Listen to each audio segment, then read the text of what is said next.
Grambling State University football forced to forfeit game vs. Jackson State. Jackson State 1, Grambling State 0. That will be the score for the 2013 football meeting between the SWAC schools as Grambling, in the midst of a player revolt, was forced to forfeit its Saturday road game against the Tigers on Friday. Grambling players, incensed over the firing of head coach Doug Williams, their perceived lack of respect from university officials, long bus rides to games as far away as Indianapolis and poor facilities, banded together and decided not to play this week's game, resulting in the forfeit. Williams, who was fired as Grambling's coach in September after only the second game of the season, weighed in via text to USA Today, "I'm proud of them boys. They took a stance." SWAC Commissioner Brewer Sharp said according to league rules, Grambling will forfeit and the school will be fined. "I've been in contact with the schools and they informed me the game is going to be cancelled," Sharp said. "It's just a very disappointing situation when something like this happens. But we'll do everything we can with these schools to reach an understanding moving forward." According to reports from North Louisiana, Grambling sent out a mass email to the players early Friday afternoon that said not playing could result in forfeiture of their scholarships. The contest was slated for 2 p.m. at Mississippi Veterans Memorial Stadium and was to be Jackson State's homecoming game.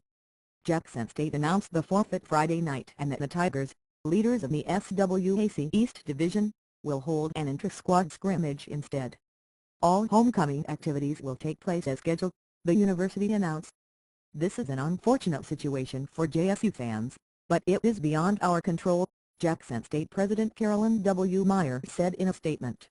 "I want to encourage the JSU community, including students, alumni and supporters, to participate in the other activities scheduled as part of our homecoming celebration." Both teams have November 23 off, but Jackson State officials said there would be no rescheduling of the contest. Grambling is having a miserable season. The Tigers, 0-7, 0-4 in the SWAC West Division coming into this week, have lost 11 straight games and 17 straight games against NCAA opponents. In 2011, Grambling captured the SWAC championship with Williams as coach.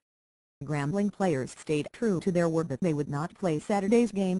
Buses that were to transport them to Jackson, Miss, for Saturday's contest sat empty as the prescribed time to depart of 2:30 p.m. Friday came and passed. The departure time was then pushed back to 3:30 p.m. but no players came.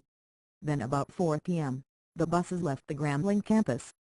Grambling spokesman Will Sutton said earlier Friday there would be no forfeit in a text to the Associated Press. He said that school officials were meeting to decide the next step. They then informed Jackson State about 5 p.m. the team would not be coming.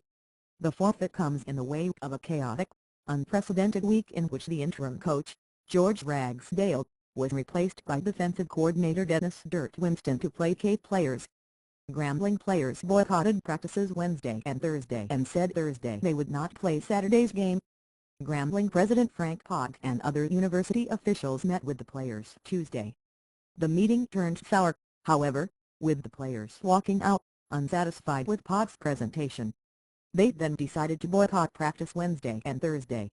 Players had a list of grievances, including long bus trips for games in Kansas City and Indianapolis, the firing of Williams as coach and poor facility conditions. They were upset that Alcorn State flew to Indianapolis for last Saturday's game. Alcorn State won, 48-0. Pod met with the media Friday morning to address the situation and said the game would go on as planned.